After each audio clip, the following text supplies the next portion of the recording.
All right, so I'm gonna quickly share my screen so you can get the QR code for this panel discussion.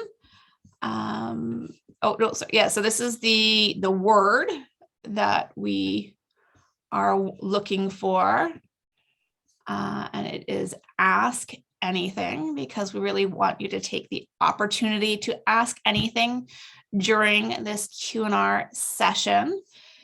Now, how we're going to do this is please put any questions that you have in the question and answer box, not the chat box.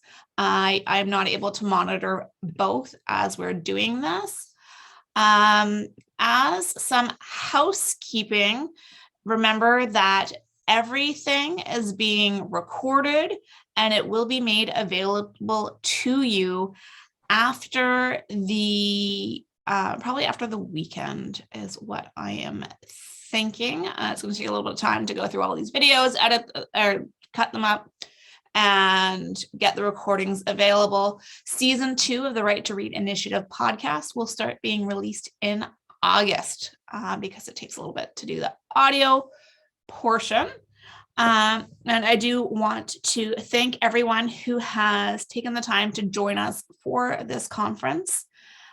We have really enjoyed presenting and sharing information.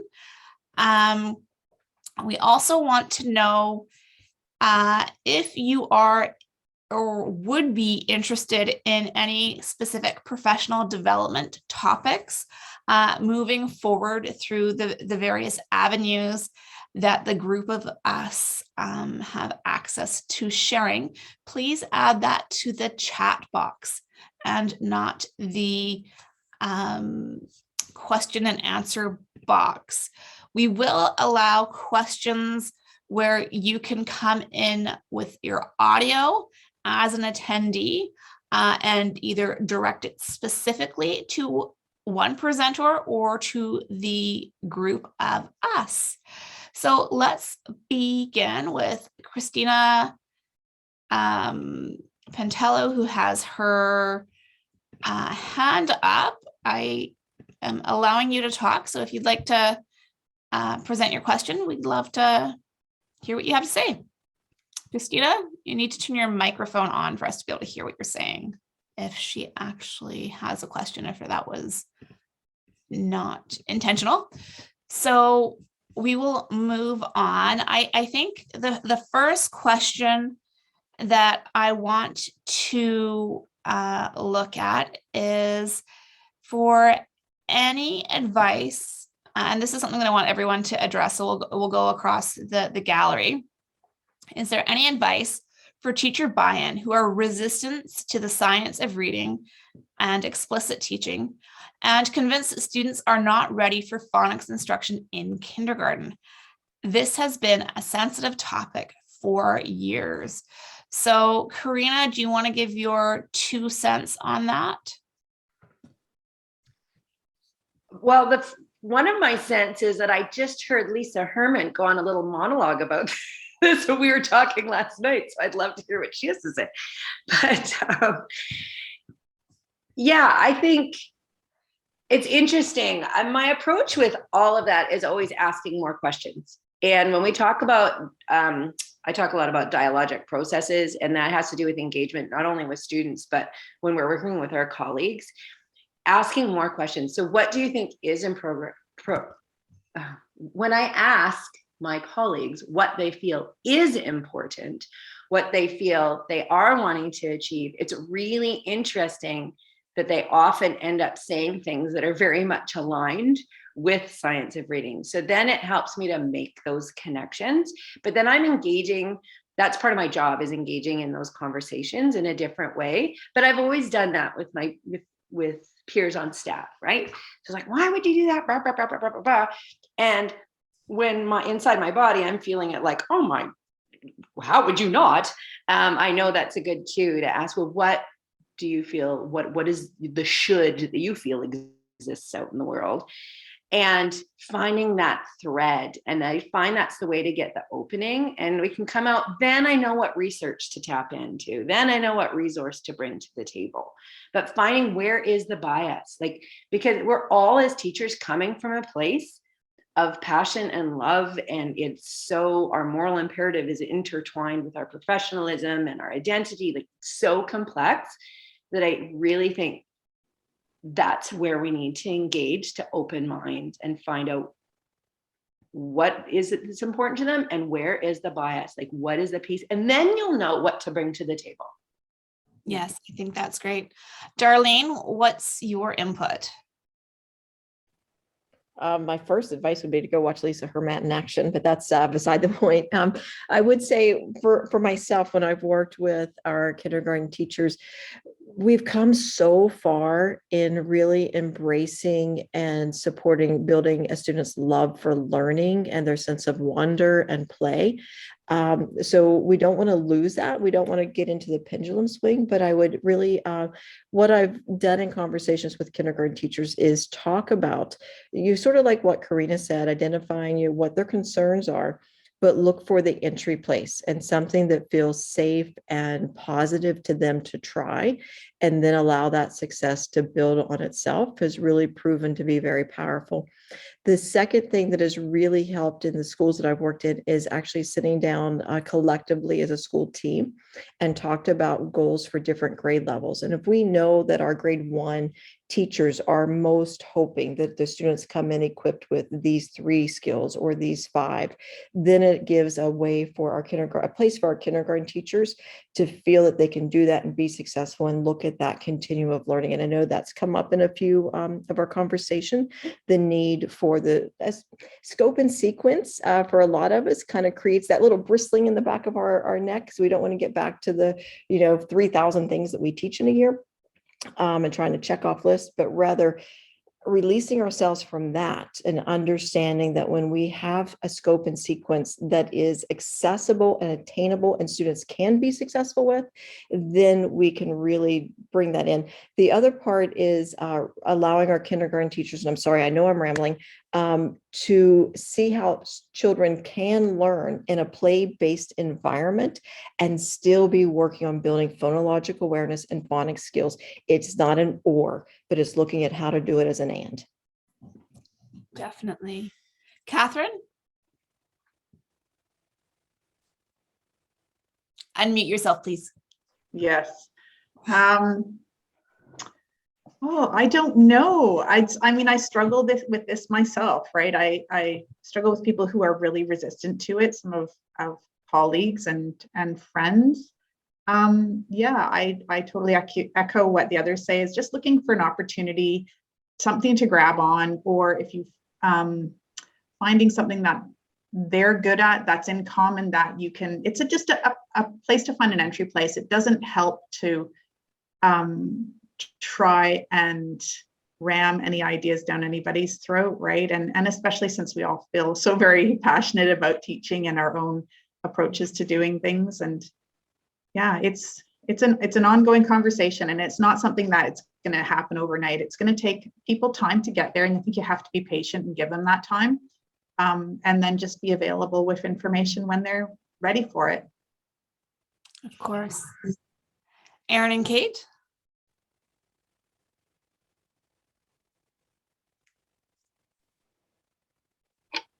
I think another piece of it is results, seeing that this is working for kids and showing people that kids can do this kind of stuff in kindergarten and they're able to do it. And I hope that our presentation with the videos and showing how much fun it was for the kids and how joyful it is, like my hope would be that would be a good way to bring people on side who aren't sure about it, that it's not play-based. I know a lot of people think about drill and kill and paper and worksheets, and that just is not how it has to be. But I don't think maybe everybody can think outside of the box and realize that it works really beautifully into a play-based kindergarten program. And I probably wouldn't have believed it until I started trying things myself. But when you start seeing the results and the pride and the excitement with kids, I mean, I don't know how I could do anything different now. agree as well. This has been a sort of roller coaster ride where we learn something new when we want to practice, but I think we also have to acknowledge that there's been a lot of flops. You know, we've tried things and it's just not working, and then we have to come back together, and it's just really nice to have a team approach. I think that's been really where most of my learning has been, is working collaboratively, sharing the excitement in teaching, but sharing the excitement and joy with children in the classroom. So I've tried to make every effort to bring in our administration into the classroom so that they can see and experience it themselves. It's a slow process, but as long as we are, steady and slow and steady, I think we'll win the race. Yes, of course. And one thing that I forgot to ask you to do in your presentation, Kate and Erin, is talk about the population of the schools that you're teaching, to really give people who attended an understanding of where the students were at the beginning. I know you showed us your screening, but give us a little background of what those students really are like in those first few weeks of kindergarten. What skills are they coming to your classroom with? My school is a dual track school, so we have French immersion and we have an English track, and I'm teaching kindergarten on the English track. If I were to give you a snapshot of my classroom, primarily Indigenous students, the school is located in a low SES catchment, and we see a lot of children that are coming in. They're excited about learning. We make these wonderful connections with parents. Because I'm a local, I'm teaching second generation, so a lot of the parents I've taught. So I've really worked hard over the last 10 to 15 years to build these relationships with families. And so when it's the start of the school year, it's just really exciting to reconnect. But we do, the team, when I say we, I refer to the kindergarten team, and I do have challenging classes. I do have large teams that work in the classroom with multiple EAs. We do have to recognize that oral language is where our learning needs to be as professionals. And we do have to work with a considerable amount of children that may or may not have those language skills that we might be taking for granted. So that's where my learning is. It's kind of chaos sometimes. I think in every classroom, we always experience the chaos of September. But we don't want to assume that children have these skills. We really want to make sure we're maximizing our time. We don't want to lose time. So we are choosing to make an approach that is more explicit in our instruction so that we can move forward. And I think, well, the students that I'm working with, I'm not working in a school that has the same demographic as Kate. There are not so many students coming into kindergarten from backgrounds that are maybe more vulnerable, with more of those SES kind of needs, but I do have children like that in my classroom. But I think the building relationships, dealing with kids where they are at the beginning of the year, and trusting the process and trusting that you are going to get them from where they start, whatever that means for that child, and take them to a place where they've grown as learners over the course of the year. And it's so wonderful to watch. But I think that the parent relationships and all that stuff is really, really important. But kids are all excited to come to kindergarten, and Of course. And I know in one of the conversations that I've had with Kate is she's mentioning that she'll have students in her classroom not know the alphabet when they come to school. And so we're looking at students who are definitely in that high risk category, but through that explicit systematic instruction that includes that phonics in the kindergarten level, we're seeing amazing results in your classroom. Thanks. I think a lot of kids these days are coming into kindergarten without, they might know letter names, but as far as knowing anything about the sounds, and a lot of times it's uppercase letters rather than lowercase letters, which they're going to be exposed to more in print. I would say that it's more the norm for kids to come into kindergarten with not a whole lot of alphabet awareness. And that's our focus too, I think, coming up in September, as we're hopefully nearing the end of this pandemic, is to really make those connections with parents and give them information. It's it's important to let parents know that we are understanding more about how the brain learns to read and how we can support our parents so that they can in turn support their children at home. Mhm. Of course. Lisa, what are your thoughts? I think that everyone said some amazing things, everything that I would have said, in fact. But when I get asked about how I was going to approach my year, would doors be open or closed to me because I'm landing at a new school, I just said it's all an invitation. This was all an invitation. So if someone wanted to join me on this journey, they were welcome to. And then, I mean, some of it wasn't. It was PLC, and we were doing the hard work together. But I know as a teacher in the classroom, that phrase "beg, borrow, steal," because we are creating so much on our own and we're all tired. And so just like, hey, have you seen this? Have you seen that? So I was peppering people with like really easy nuggets that they could just little tweaks, or I'll come in and show you. So I just met everyone where they were at. So whether I went in and modeled something myself a few times, just once, or could hand something to someone, everyone was in a different place. So just building those connections and meeting people where they were at. But I think my enthusiasm and passion and feeling solidly in this knowledge now, people were like, okay, what are we going to do and how we're going to do it? So like I said, it just meeting people where they were at was helpful, and bringing the stuff, bringing really fun, engaging, and accessible things for people to just kind of get in hand and start using. Yes, of course. Dr. Siegel, what are your thoughts? Oh, we need to unmute you first. All right, well, There you go. We can hear you now. okay, well, but I can't see anybody because all of a sudden everything disappeared. Anyway, no, I think there have been very good suggestions so far. The only thing I would add is that I think for the balanced literacy people, which is where the opposition is going to come, starting with phonological awareness, that is basically oral language development, and that's a little bit more palatable. And I think, as a number of you have suggested, when they actually see it in operation and see the fun that the kids are having with it, then that may win them over. Yes, of course. Mel, do you have anything to add? I'll always have things to add. I'm joining you from my sick bed today. So yeah, I was really knocked out after yesterday. So thanks for not judging me on wearing my PJ shirt and my headboard in the background. Anyway, yeah, no, I guess I just keep thinking about the importance of that, what I mentioned in my presentation yesterday about the foundation of all of this is relationships. Like, nobody is trying to take away the art of teaching and the caring nature that teachers all bring. Like, it's not at odds. What we're talking about here, structured literacy, explicit instruction, is not at odds with knowing your students. It's not at odds with being able to be culturally responsive, with knowing your students' interests.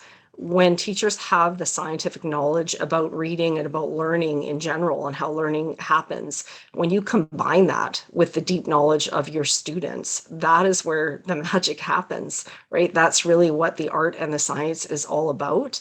One of the things that I face as a school psychologist often is that pressure to do the psych ed, to explain why the child is not learning.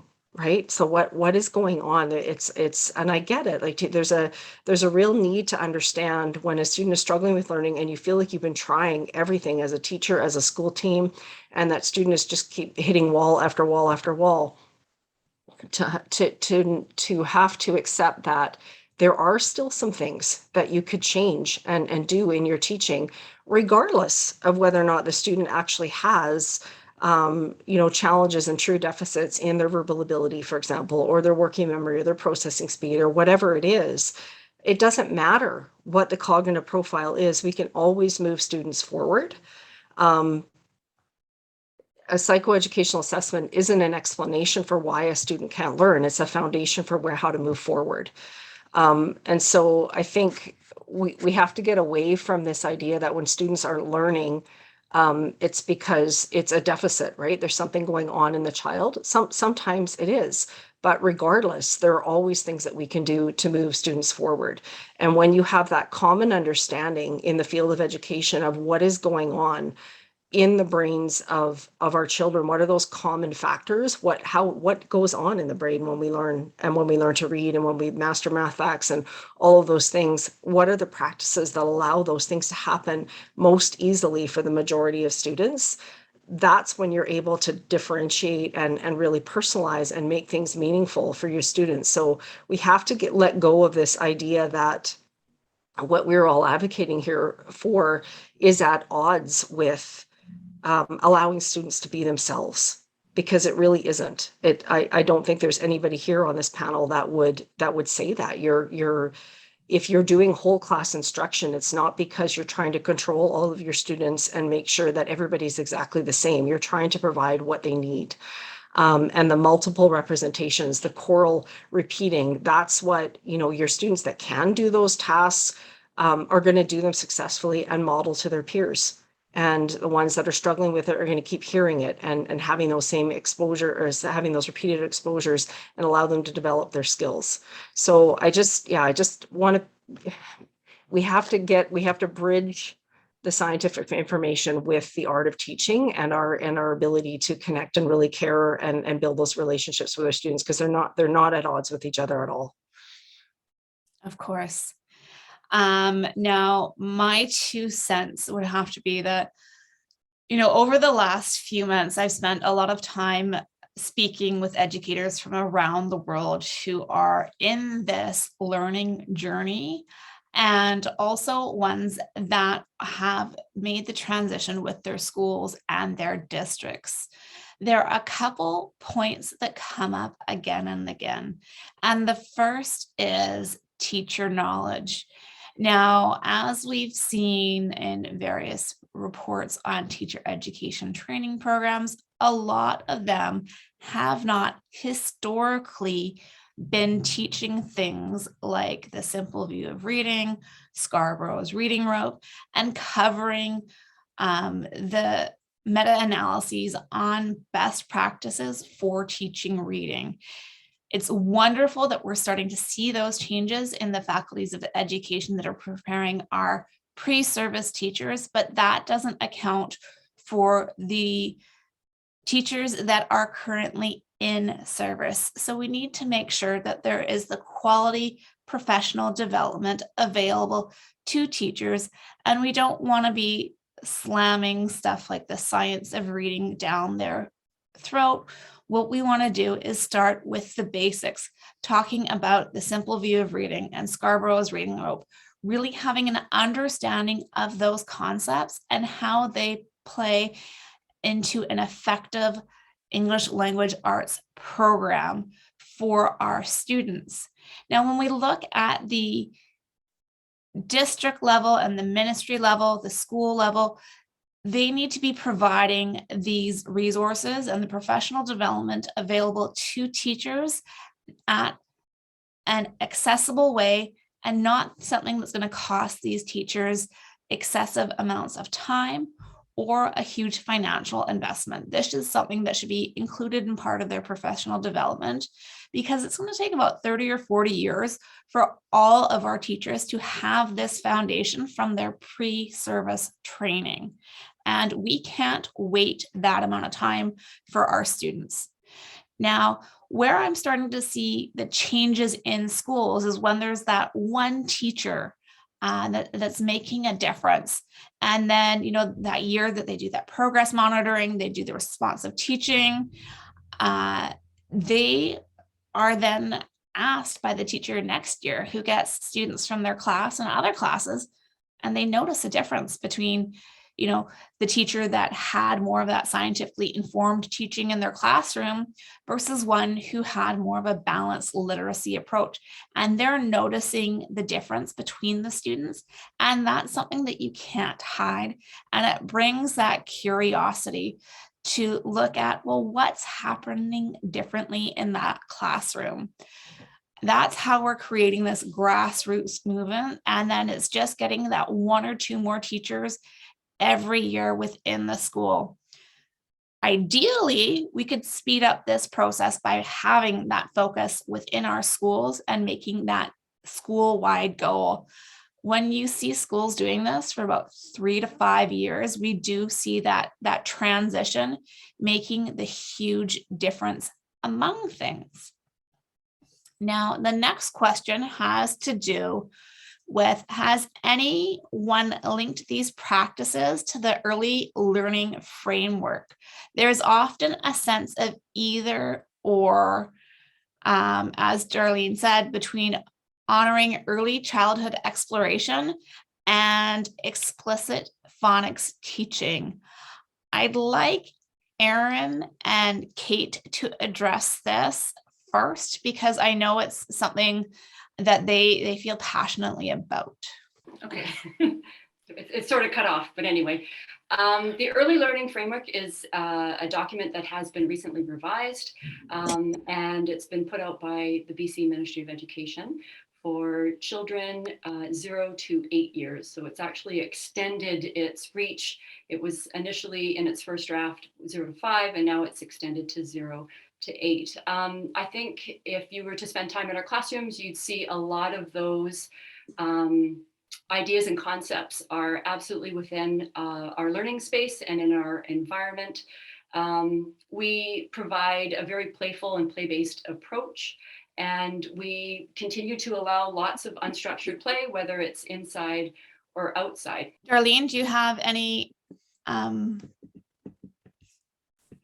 input? I was just picturing some of the teachers I've worked with that have done this so incredibly skillfully. And I think it is releasing from that historic belief that explicit instruction or explicit systematic instruction is the drill and kill. This isn't about spending hours a day. You know, often these can be 10, 15-minute activities in classrooms, especially in the early grades, but it doesn't take away from those opportunities. I've seen so many of the teachers that I've worked with in my schools that have an incredible amount of time of outdoor play, of that sense of wonder, but they are skillfully weaving in these skills. So even though they have parts of their day that are dedicated to the explicit, playful, loving, relationship-based instruction, they're also skillfully weaving these pieces all day long: vocabulary, comprehension, background knowledge, oral language. They just come to life in that framework. But like Kathryn's mentioned, it's truly about depth of knowledge and empowering our teachers with that, so they can flex to and in and out of that and see those opportunities to make those connections throughout the day, but also honoring that, you know, little pieces, like you mentioned in the question, it's not an either or. There's just little parts of the day that we dedicate to the explicit instruction, and then we weave it in skillfully all day long. And times we flex from whole group to small group, and just recognizing it takes a diverse approach. Lisa. In the late spring is when I went into our kindy rooms with the curriculum that I had talked about. And they were really, really clear that if it was not going to be engaging and fun for the kids, it wouldn't carry on. And we kind of would switch gears. And it was so amazing for the kids. And we had such huge success, as I talked about yesterday, that it was half an hour, like Darlene had said. You know, the rest of their day was structured around a lot of play, but you can kind of call it a play diet. Like, you wouldn't just eat all the candy all day or all strawberries all day, as our colleague Brenda Lee often talks about. With that play continuum, like, it kind of, you know, it's woven in, and it changes gears as your days and years flex. But with that half hour a day, our kindy teachers they were protective of what I was going to be doing with those kids. And again, like Erin and Kate had showed so clearly, it was just so successful. The kids felt so pumped and proud. And sometimes it's not about like a total shift, or a complete change. It's just tweaks sometimes. Like Darlene talked about the efficacy rate, and just, you know, you may do this, but why don't we try that instead? And it's just a small tweak. And you're still protecting that play and that exploration time in your day. Of course. Dr. Siegel? Okay, I'm not sure that I really have anything to add. There have been some excellent suggestions. Yeah, I think if we can only, I guess, present these to teachers and to have them experience the successes that they get, then I think we'll be ahead of the game. Great. Corina, Kathryn, or Mel, do you have anything to add? Just give a thumbs up if you do. No? Mel?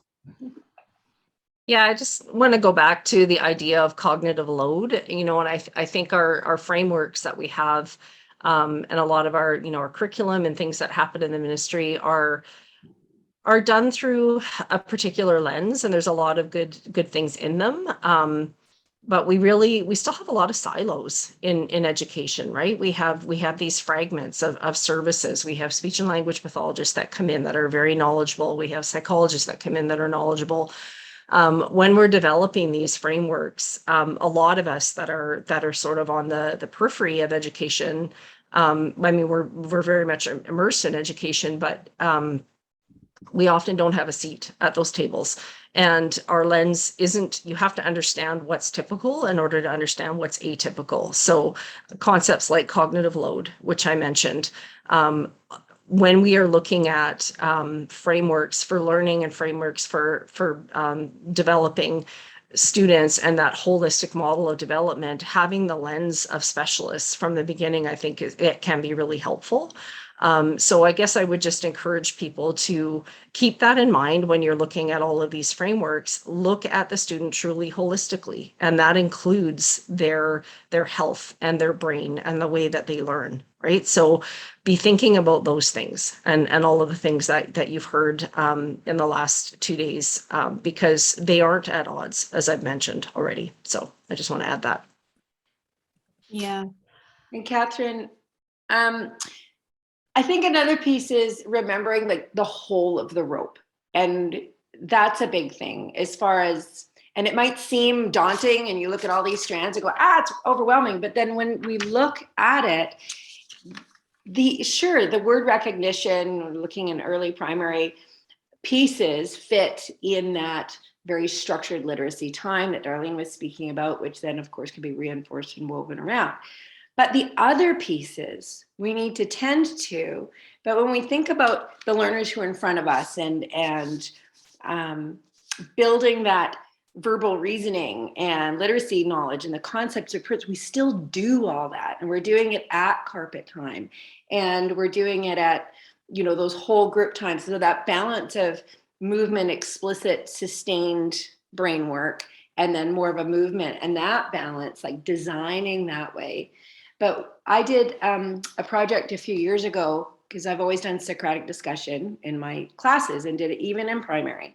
And doing that with the teachers and showing how intelligently the students can engage, building that vocabulary in a really sophisticated way, bringing it all to life, and the background knowledge and the inferences and print concepts and all that stuff and the other parts of the strand.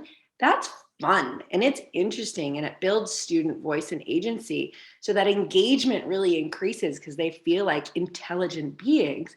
And you pair that with the word recognition strands, and what can be accomplished in those mere 10 months that we have is really, really magical. So I think part of it is looking at all of the strands of the rope and just thinking where it fits, because that in your explicit phonics instruction, you don't want to take away from that. So the vocabulary can happen over with your socials and your science. They're not, take them out of the silos and have everything grounded in that rope, and it really fits quite magically. Yes, of course. Now, what I think is important to add to this conversation is there's a lot of research that's been done on reading. It's one of the most researched areas of human development. and especially in education. When we look at the research, we have an idea of what skills are developmentally appropriate at the different stages. And if we follow that framework and make sure that our early learning framework represents what's known in there. For example, when we're looking at kids in those preschool years, understanding that, the phonological sensitivity activities are the ones that are really important. And this is the best time to work on those skills with these students, especially because we can work on all of the phonological awareness skills before they start reading. So it's that ability to catch the students that are struggling up in that area. Also, I think we do a real disservice to our young children when it comes to vocabulary. And earlier, Corina was speaking about the different levels of vocabulary, and they are sponges at this point. There's so much we can do if we just use the language. There's an example from my own experience that I think really made that apparent to me. So we had just moved into a new house, and there was hydrangeas blooming in the backyard. And I just mentioned to my 2.5-year-old that, oh yeah, that's a hydrangea, whatever. I didn't just say it was a bush or it's a flower. I actually used the name. And it was funny because a couple of days later, she took her grandfather outside and said, "Granddad, this is my favorite flower. It's a hydrangea." Now, I understand that my daughter is very precocious, and this may not be typical, but if we expose students to these words and this language, they're more likely to pick it up. And it's that rich conversation, those rich read alouds that we have, activating their background knowledge in their early years, that's really going to help them develop this. I know in Dr. Siegel's presentations, she's mentioned that in those first 6 years, vocabulary development mostly happens through that oral conversation. So we need to make sure that we're giving the students the opportunity to build on their oral language, because that's going to give them everything. And when we're looking at the early learning framework, we're trying to do everything that we can to prepare our students for their academic success in the future. So making sure that we have the skills focused on in this area. And I think if we also look at things like their fine motor skill and gross motor skill development, because that will contribute to later success. I next want to ask Gwen Bryant to ask her question. She'll need to unmute herself. And okay, can you guys hear me? Yes. Okay, good. So I'm going to be working in like a tier 3 position. We've talked a lot about the tier 1 during the webinar. So I was just wondering if maybe some people can give me some, I have some ideas, but I'm coming out of the classroom and I'm moving to a tier 3 position. And I just kind of was wondering what you guys would see for that role for the tier 3, how that would fit in with all of the tier 1 stuff. Okay, I think Lisa might be a great person to talk to this first, as it's that role that she just took on this year herself. Yeah, a part of my year was tier 3. Actually, it wasn't supposed to be though. Darlene will laugh at this because I wasn't going to be there again this year, coming year, probably, right? So we needed to build some things in systems without relying on that body, that human that I filled that role of, but I did do some tier 3. So I can speak a little bit to that, and we got to try out some things. So of course, first you're going to do your assessment and really use a measure that will drill in to see exactly where your students are at. So I would highly recommend the core multiple measures assessment book. because it's all in there for you, or you can also access Dibbles or Obedience for free. So find out where they're at. And then what are you going to reach for to use during your intervention time? We used West Virginia Phonics. It's free. It's housed on the Tools for Reading website. So they're in grade 1. You can use that for your tier 1 intervention or tier 1 instruction. But if a child's older, it can be used for your tier 3 intervention. I fell in love with the Terra West Guided Phonics and Beyond, because again, it's the CVC unit, and then we've got blends and digraphs, then you've got vowel teams, you have our control vowels, and so on. So really, you could just drill in those students to where they're at, and that curriculum has connected decodable text for every lesson and all the little tools that you would need. So that's what I suggest. I think Kathryn did do this role too, hey? As part of her job before back in the room. Yeah, me, Kathryn. Yes, I did. I did at both elementary and middle school levels, and I totally agree with Lisa. You really need to start with the assessment, because you will often get referrals, and it might not be that the student actually is struggling as much as is perceived. It might be something else, maybe attention, maybe behavior.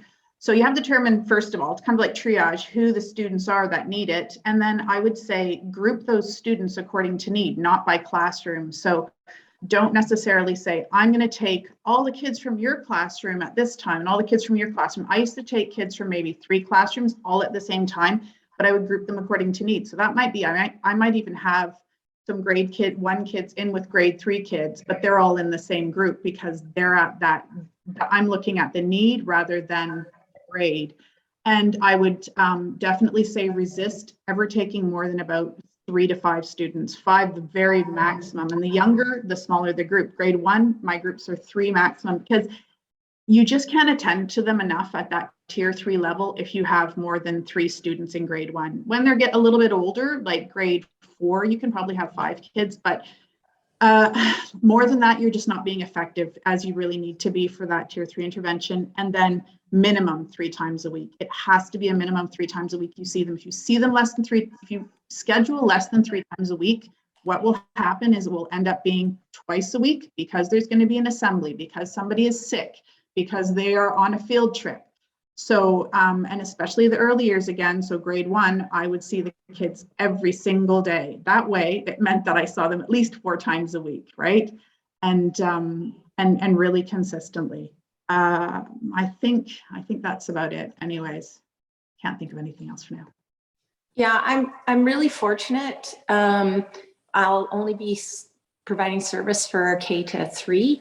So it's not like I'm trying to spread myself thin through the whole school. So I guess I'm hearing everybody saying that they feel that the pullout would be the best strategy rather than saying pushing into the classroom. Anybody want to speak to that?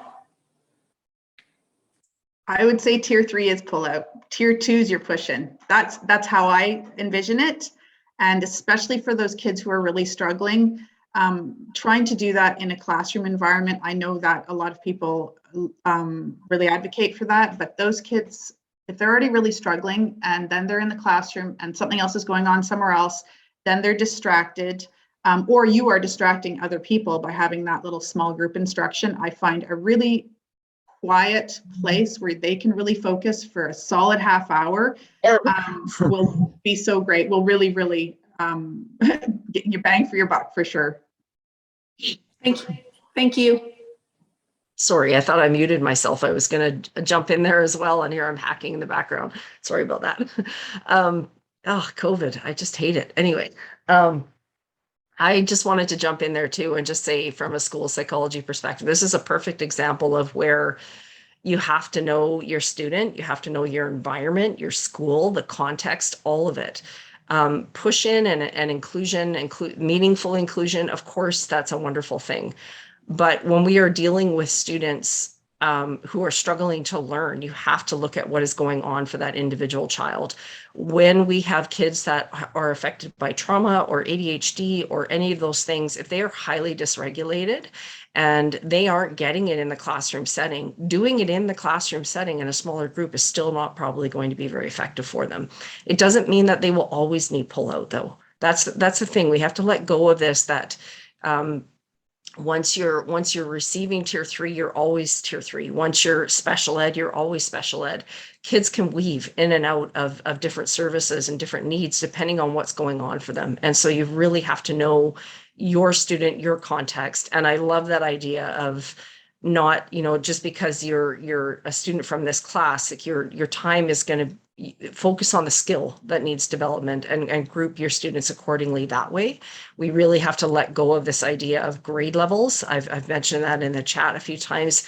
It's so arbitrary, right? It doesn't matter how old you are. If you have not yet developed letter sound correspondences or whatever blending or whatever skill it is that you're missing, you need that skill no matter how old you are. And so we have to let go of that, and being able to explain to kids why they need to work on that skill. It's much more meaningful for them, and it allows them the space to forgive themselves and to not feel like they're stupid because they're missing one skill, right? It allows us to focus on strength-based learning. Again, we think that there's a message that we're at odds. What we're all talking about and promoting here is at odds with what the ministry is and with the new curriculum. It actually isn't. It's very much aligned with recognizing student strengths, but it's doing it through a science-informed lens and understanding why we're focusing on those specific skills that we're focusing on.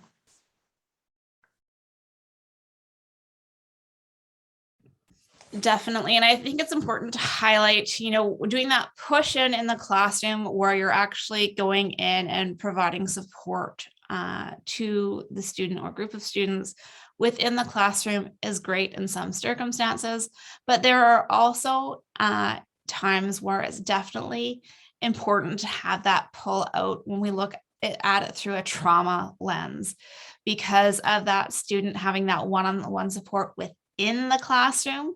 It's really singling them out and drawing attention to their needs, and having the ability to go somewhere into a safe space with yourself in a one-on-one setting or a small group setting is really going to allow them to let down their barriers and focus on the learning instead of having that concern about what's happening around them and what others are thinking about it. Dr. Siegel, did you have anything to add? Anyone else? Yeah. Yep. Two things. One, Darlene was really looking forward to answering this, and she has new Wi-Fi and she can't get back on, so she sends her apologies. And two, I think another piece is giving yourself, like, by getting really clear on the research and your 5 critical components of what you're doing. In doing that, then you can be more responsive and allow yourself permission to work differently with different groups. Because it's not only the students, and I totally agree with what Dr. Garforth just stated about, honoring their privacy and their dignity and working down the hallway. For some kids, and I had one, there was no way on God's green earth that they was going to do anything productive that was outside of the classroom. So then myself and the learning assistant teacher, and he had multiple supports, we worked differently, where sometimes she would take him and do something with a whole group, like within there, and I would take the other group, or we would organize things differently, but we had a very collaborative relationship. And so I built my instructional schedule around her availability and then made that, and we did that.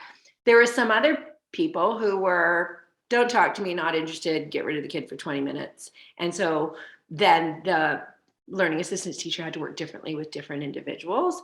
So I think it's just a matter of that good, rich work where you can do that collaboratively where those openings are, by really doing that and then sharing with your colleagues, it can sort of spread a culture of an awareness of how productive that can be, so that over time, so you sort of have your short term, your short game and your long game sort of happening within your role. You're kind of in a magical position for that. I keep saying magical today. I'm not really sure why. It's all magical with very explicit systematic approaches. Yeah, so just giving yourself permission to work differently with different students and teachers, and it's okay, because you can find that best in everything, as long as it's just grounded in those pieces and grouping again by where the need is, because otherwise it can be really, really frustrating if you're wanting to have your beautiful approach put into action and there are walls around, right? So I think that's a big thing for survival in those positions. Of course. Now, Darlene, are you able to unmute yourself? I know you're having issues with your Wi-Fi at the moment. Yes, we just got a new provider in our home. I don't know if you can hear me. Yeah, you're loud and clear. And can you just, in your response, also discuss the difference between push in and pull out support? So could you sort of reframe the question? I was offline for a few moments, so I didn't hear what we're responding to at the moment. So Gwen is Gwen is a teacher who is just moving from the tier 1 classroom teacher role to a learning support teacher, and she's wondering, when is it appropriate to do that tier 2 and the tier 3 support with students? So the tier 2 being the push-in support in the classroom with the teacher, and the tier 3 being the pull-out where you're working with the students in a separate setting.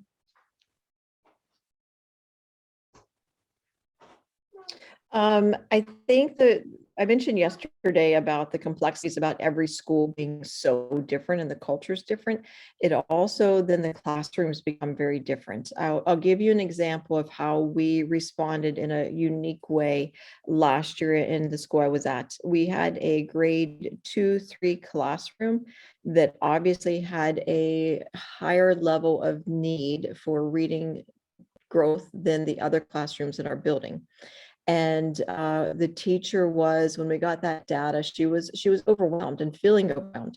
And so we looked at how to address it. We could not provide pull out tier 3 for all the students in that classroom because there were too many and it was too large of a need.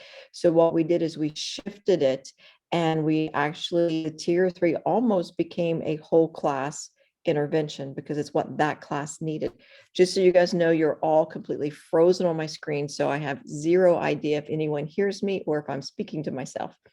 So I would say with the pull out for tier 3, I always approach that in the place where it is most respectful and provides dignity to the learners. And we've met with many, Corina and I've had conversations with some of our secondary folks. When we go to a mindset where everything is all or nothing, we're missing an opportunity. So I would definitely suggest that the tier 3 is when you pull out, but to address the dignity of students when they have an opportunity to work on skills that they need. The other part to that is to really avoid it becoming separate from the classroom teacher as much as possible. Provide the classroom teacher a direct link to the supports and the strategies you're using in tier 3, so they can again make connections throughout the day. Yes, of course. Thank you so much, Darlene. I think that's a great point to bring up, is making sure the continuity of approaches and teaching strategies for the students, because it's very hard for them to receive one bit of advice and strategy to use and then being asked to use a separate strategy within the classroom. Gwen, does that answer your question? Yeah, that was very helpful. Thank you, everyone. Great. The next question is, one of the challenges. One thing I would add, I'm sorry. Go ahead. One thing I would add that's often catches us sometimes is the tier 2 and tier 3 has to be in addition to the tier 1 instruction. We do not pull out for intervention during the tier 1 instruction. Otherwise, we inadvertently increase the achievement gaps for learners. And I apologize if that has already been stated. No, it hadn't. So the next question says, one of the challenges in middle school is providing explicit instruction in language arts for students who are 3 or more grades below grade level in reading and writing with significant decoding difficulties. Given that our population is over 600 and has 21 divisions with multiple classes to support within the same block, what do panelists think is best practice, i.e., focus on 1 or 2 classes or pull out support or a scheduled literacy tutorial block? Mel, do you want to start? I'd love to start. This is my bailiwick. Definitely, this is where I lived most of my teaching career, was trying to answer this exact question, Shauna. So I really appreciate it. Had I been armed with the knowledge that I have now, I would have definitely pushed for things differently. I think the answer to this question really depends on your school and your context, and I think it has to come from your team. So starting with the knowledge of your team and the understanding of, how reading develops, everything that we're talking about today, building from Scarborough's rope. And that's how you have to get the buy-in to, because I do think it does require, depending on the population, right? So depending on what you're dealing with and how many students actually need this type of instruction.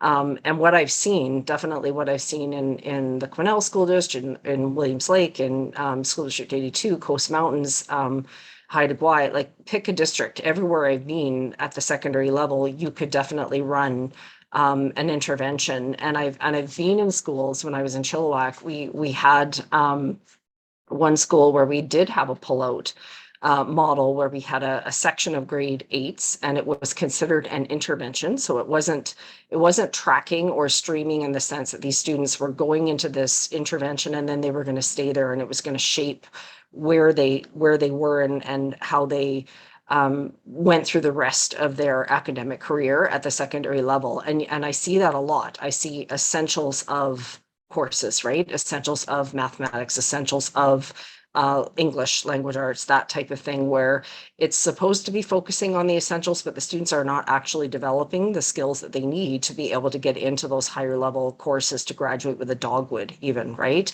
So if we are truly focusing on the interventions when we're pulling out, we should be looking at the actual skills that the students are missing. So again, it starts with that assessment level. What exactly are you dealing with? What students are missing what skills? So if you are going to create a skill development block that is a temporary thing, you still need to know the answer to that. The answer isn't one program that you do in that block of time for 3 months or a term or a year or however long it is that you determine. You still have to know what skills specifically each student is missing and needing to develop. So again, it comes back to that teacher knowledge. You've got to have a team around you that understands why you're doing what you're doing. And the students have to be understanding of it as well. They have to be on board, and parents have to be on board if you're going to change this. So if it's billed as something that is temporary, it's meant to develop skill, there's usually much more buy-in because you are looking at filling in gaps that will allow students to progress at grade level. So if you're creating that, you want to pull, kids have to come out of something, whether it's a second language, whether it's something has to give, right? So kids don't want to give up the things that they enjoy, the electives. But again, if it's a temporary thing and it's not meant to be permanent, usually you can justify it a little bit more. So I don't know, hopefully that helps to answer some of your question. But there isn't a one size fits all for every school, unfortunately. Sorry, I keep on forgetting that I mute myself while others are talking. Corina, do you have any insight into this question?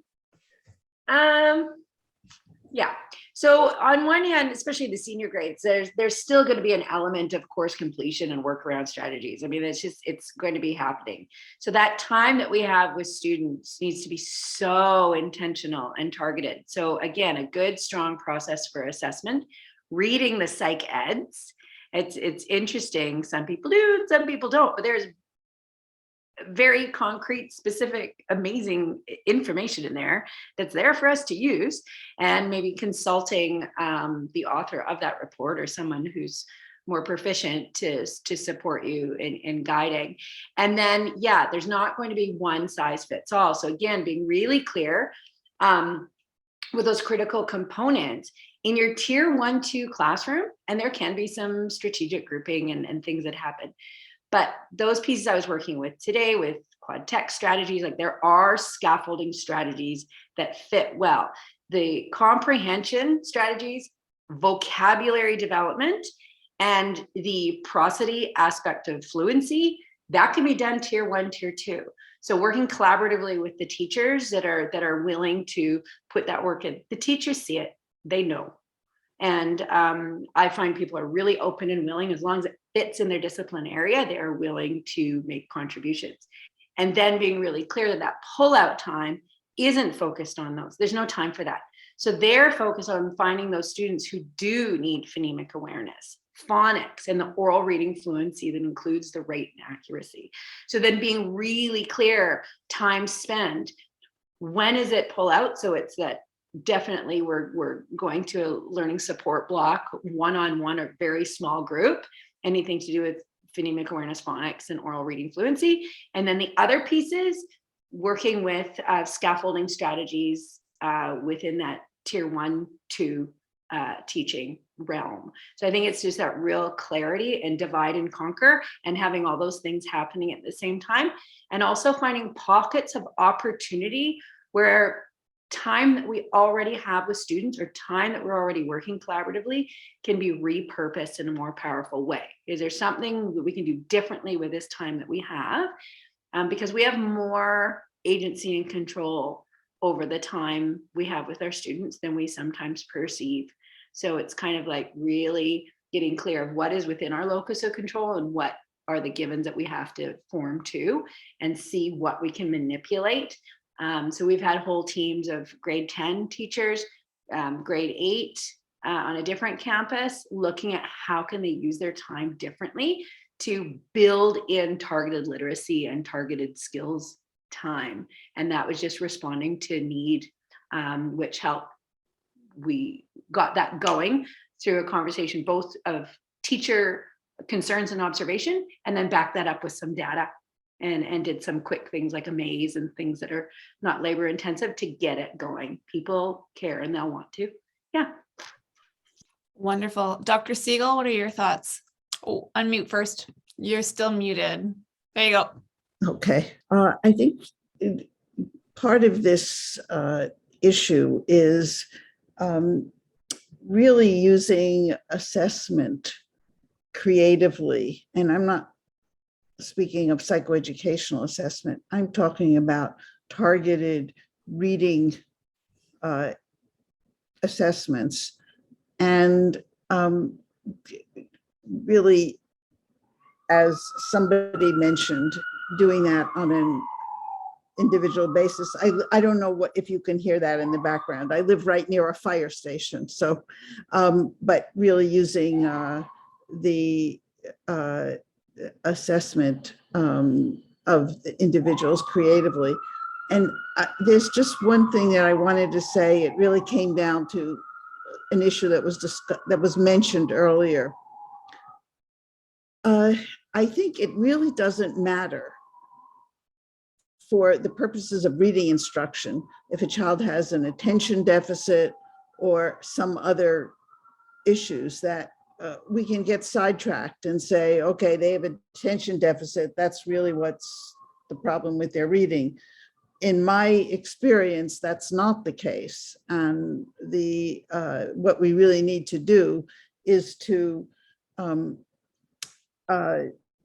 deal with what the achievement is at a particular point in time. And although the attention deficit, if identified, may need other strategies, the reading intervention should be the same. Yes, thank you. So I would like to take this opportunity to thank everyone for attending the Effective Literacy Practices for BC Educators Symposium. I think this has been a very successful event. Before we sign off, I want to give everybody the opportunity to leave with some final thoughts from this discussion. Would you start us off, Dr. Siegel? Oh, got to unmute. Well, I would just like to thank everybody because I have really learned a lot. And it's given me a lot of ammunition when I talk to school districts, and it's really just been fabulous. And I think basically we need to do much more of this. I don't know the mechanism, but I think really working closely with teacher organizations and really getting these messages across, because I heard so many good solutions today that I think we just really have to get the message out. Wonderful. Thank you, Dr. Siegel. Next, Kathryn, do you have any closing thoughts that you'd like to share with us before we sign off for the day? Not really. I just want to thank everybody who took time out from the middle of their summer holiday to come and watch this and to do some extra professional development. And thank you very much, Kathryn, because you've put so much time into this. It's been a big effort on your part with all the registrations and all that. So thanks very much for making this happen. You're welcome. Kate and Erin.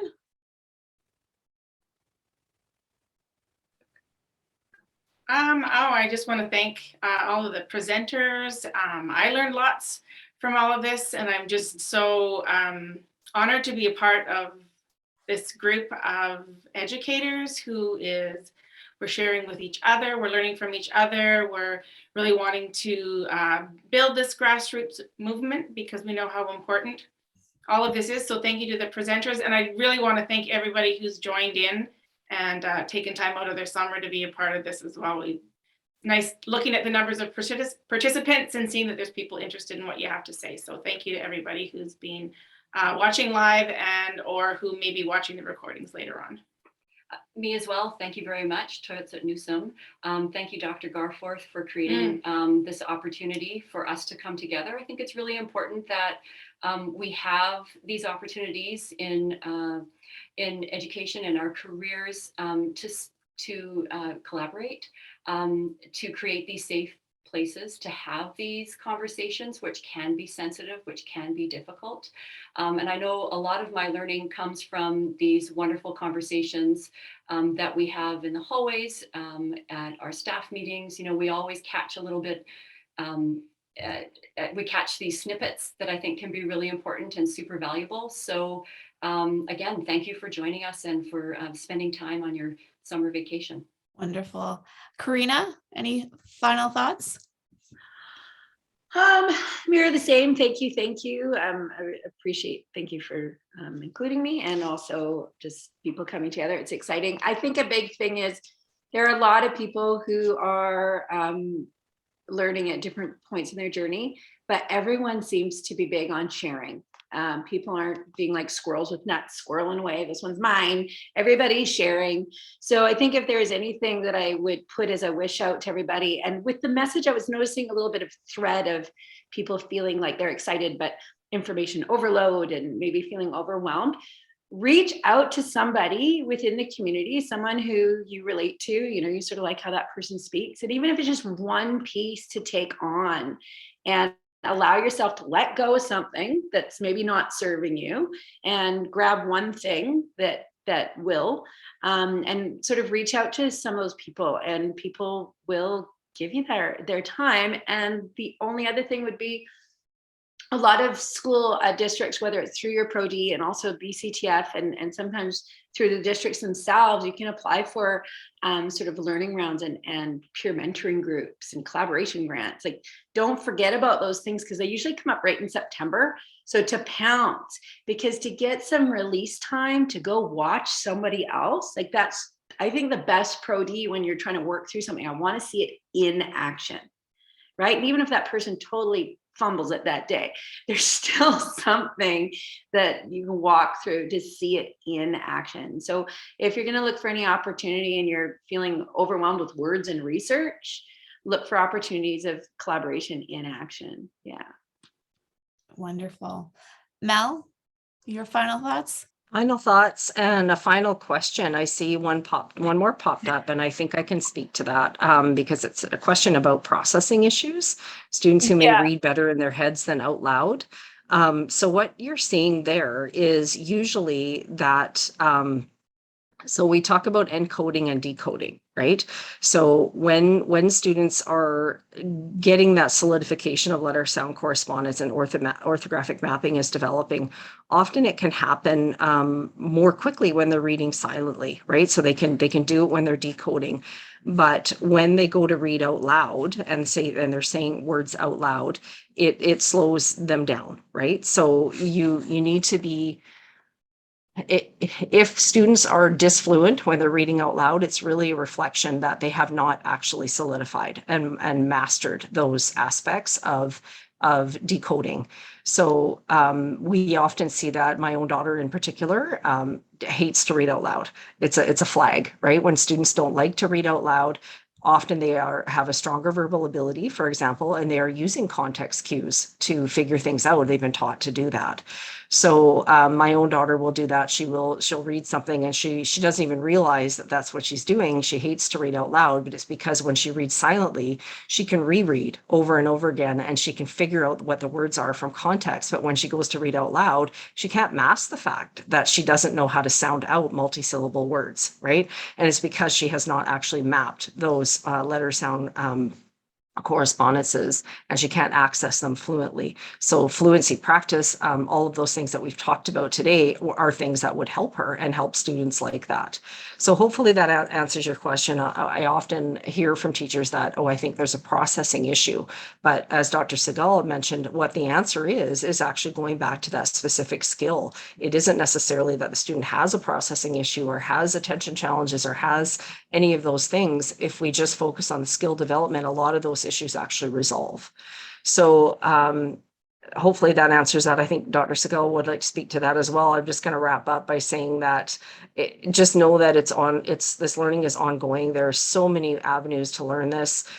For me, podcasts, if you spend a lot of time on the road, or if you've got kids, you like to garden, you're prepping, like I just found that podcasts, the more we're just like our kids, the more we hear things and the more avenues we have to hear the same concepts explained over and over again from different lenses and different perspectives, that's what helps us to solidify it. So take those opportunities, build it in however you can, be gentle with yourself and let yourself have time for the knowledge to solidify. It does take time and it takes practice. So we are no different than our students in that way, and just be kind to yourself and be patient and it'll come. Could I just add to that? Melanie brought up a very interesting example. I used to administer the Gilmore oral reading test, where the child had to read out loud and then answer questions. And one 10-year-old said to me, "I can't read and think at the same time." And what he meant was the reading out loud was really putting an extra strain on his cognitive functioning. And so I don't do that anymore. Thank you, everyone. I have definitely enjoyed this symposium. It's the first symposium I've ever put on. It's been a steep learning experience for me. I am very open to doing these in the future if we are trying to get different conversations happening and not necessarily able to get them within our schools or districts. So I have put a link in the chat to where you can book in a call with me through the Right to Read initiative.